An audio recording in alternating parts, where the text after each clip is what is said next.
유튜브로 읽는 박정희 전기 5억 원 문제는 경제야. 재개되는 한일회담.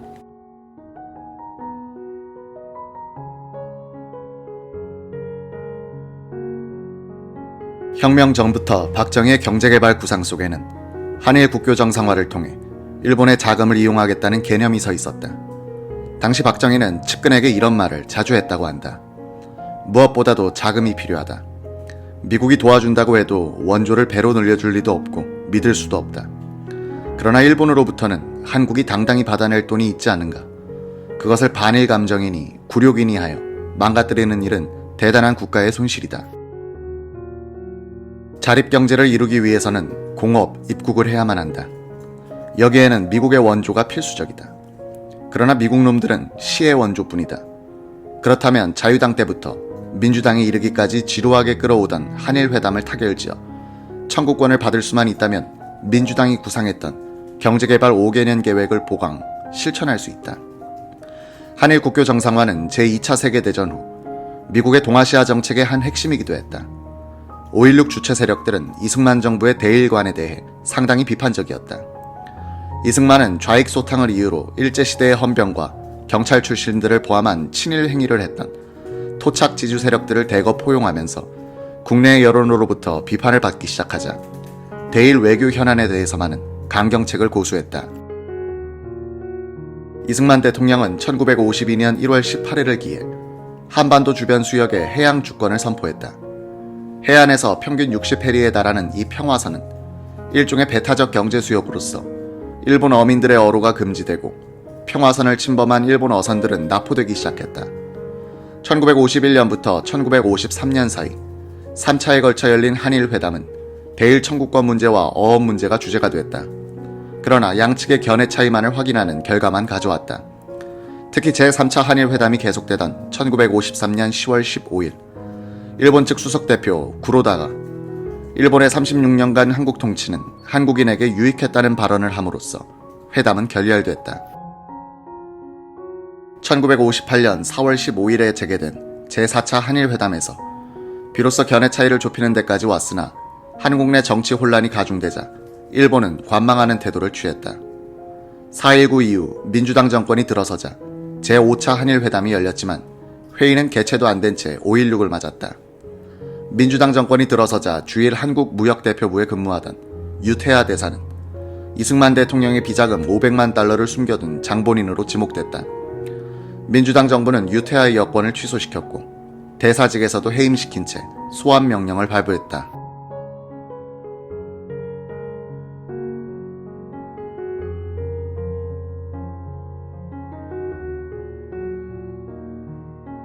이승만 대통령과 영부인 프란체스카의 신임을 받아 주일 한국 대표부의 참사관으로 부임했던 유태하는 공사를 거쳐 대사로 근무하면서 일본 정계의 특성을 파악하게 됐다. 최고 통수권자의 결심에 따라 정책이 결정되는 한국의 대통령 중심제와는 달리 일본의 정계는 내각 중심제로 정부의 정책 결정 과정은 막후 실력자들의 태도에 의해 좌우되는 특성이 있었다. 유 대사는 한일협정 타결도 일본 정계의 막후 실력자들이 추인하지 않는 한 백약이 무효라는 사실을 현장에서 뼈저리게 확인하고 일본 정계의 실력자들을 대상으로 친한 인맥을 구축해갔다. 그는 한일 간 각종 교역의 교섭 창구인 주일 대표부를 이용해 돈을 만든 뒤 일본 막후 실력자들과의 교분을 쌓아가던 중 4.19를 맞았고 자신은 외환 도피 혐의까지 뒤집어쓰게 됐다. 민주당 정부로부터 강제 소환당할 위기에 처하자 그는 자신이 구축해둔 일본 인맥을 활용해 일본 경찰의 호의를 받으며 은둔하고 있던 중 5.16을 맞았다. 1961년 6월 초 일본에서 불법 입국한 전세호는 경찰에 연행되자마자 박정희 의장은 문경 교사 시절 내 담임 선생님이라며 면담을 요구했다. 중앙정보부가 막 창설되면서 처음 접수한 이 사건을 담당했던 648기 출신 최영택 해외 담당 국장은 김종필 부장에게 넝쿨째 굴러들어온 호박이라고 표현했다고 한다. 전세호는 박정희 의장의 혁명 정신에 적극 찬동하면서 유태하 대사를 급히 귀국시켜 그가 구축한 일본 정계의 로비망을 활용해야 한일회담이 성공할 것이고 이를 통해 경제 부흥을 이룰 수 있을 것이라는 점을 강조했다. 최영택은 일본에 가서 전세호에 협조하여 유태하 대사를 귀국시키는 데 성공했다.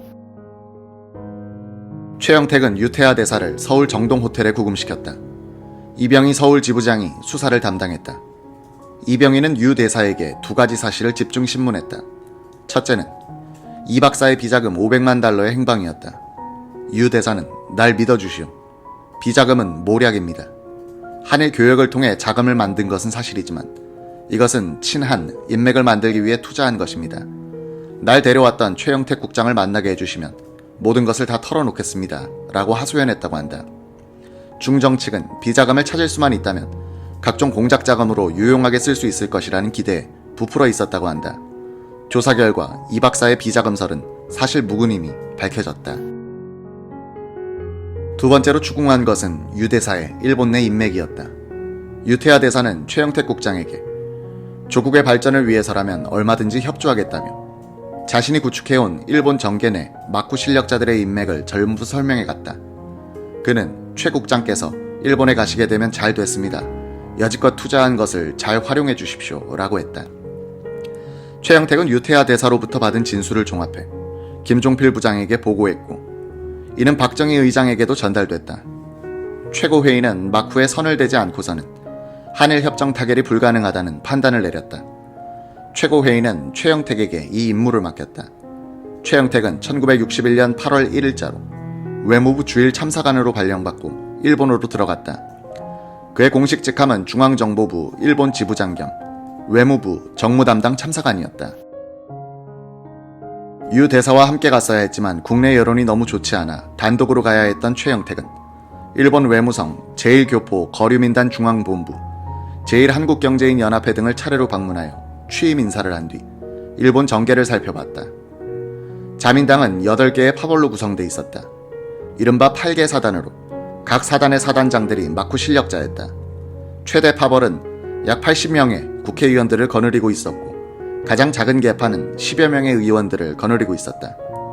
혁명정부는 최영택 참사관을 지원하기 위해 대한무역공사 사장을 역임한 이동환을 주일 공사로 파견했다. 한경도 출신인 이동환을 추천한 사람은 이주일 부의장과 김동화 장군이었다. 최, 이 두 사람은 첫 대면에서 군사정권도 안정되어 가니 중단된 한일회담을 조속히 재개하도록 합시다 라고 다짐했다.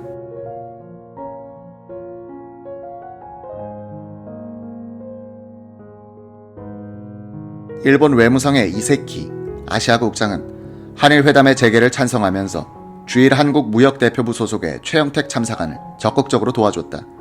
이세키 국장의 인상적인 설명을 최영택은 이렇게 기억한다. 일본은 한국과 달리 내각제이기 때문에 모든 장관이 국회의원들로 구성됩니다. 장관을 보좌하는 차관은 2명으로 국회의원인 정무차관과 직업공무원인 사무차관으로 이루어지죠. 사무차관은 장관에게 실무적인 지원을 합니다.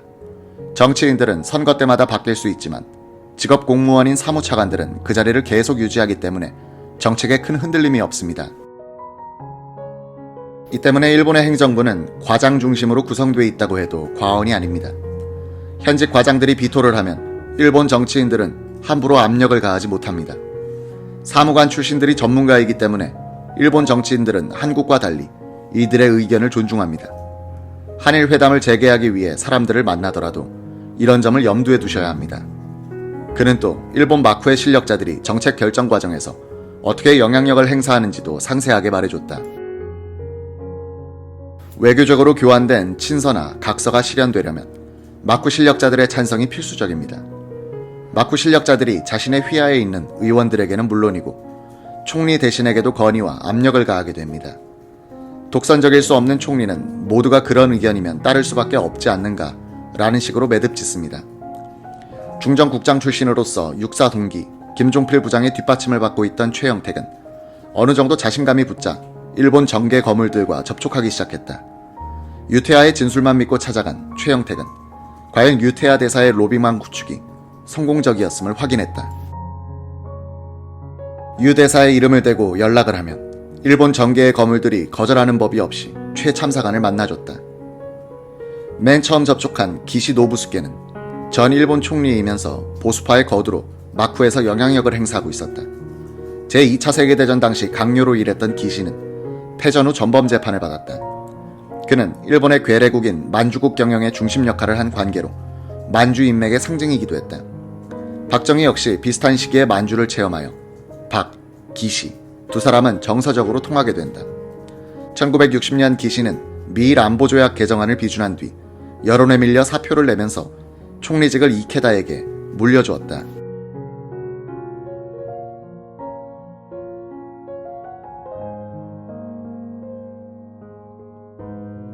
최 참사관이 뉴 재팬 호텔 식당에 도착한 때는 약속 시간이 조금 지나서였다. 미안하기도 해서 겸연쩍게 방문을 열고 들어서니 아버지뻘 되는 노인이 정좌한 채 앉아있다가 일어나더니 무릎을 꿇고 정중하게 절을 했다. 당황한 최 참사관이 맞절을 한 뒤 말문을 열었다. 저는 외교관이 아닌 한일 회담 타결을 위해 왔습니다. 우리는 한일 회담을 재개하고 싶습니다. 박정희 의장의 의중도 너무 철저합니다. 영향력 있는 기시 선생께서 도와주십시오.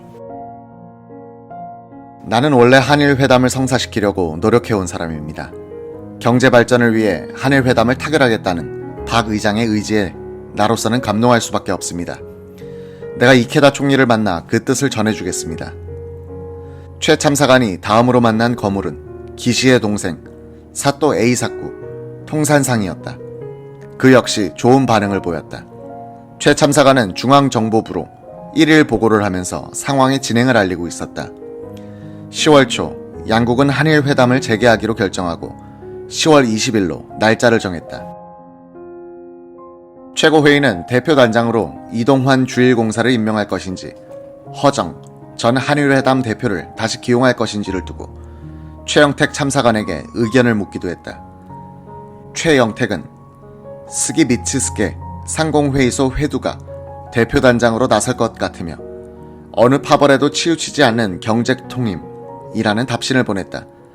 10월 12일 최고회의는 무난하고 경제에 밝은 사람을 몰색하던 중 일제시대 미국에서 경제학을 공부한 뒤 군정대 재무장관 특보를 거쳐 극동무역 사장과 한국은행 총재를 역임한 배이환을 수석대표로 임명했다.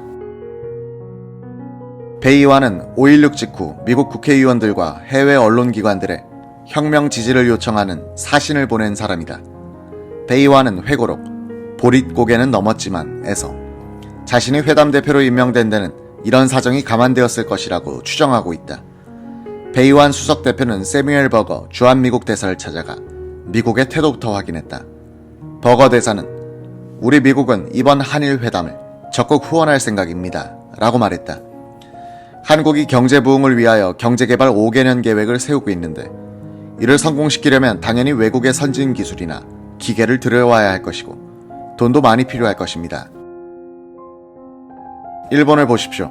패전국이긴 하지만 세계적으로 잘 알려진 나라니까 금방 다른 나라들과 통상을 맺고 발전해 나가고 있습니다.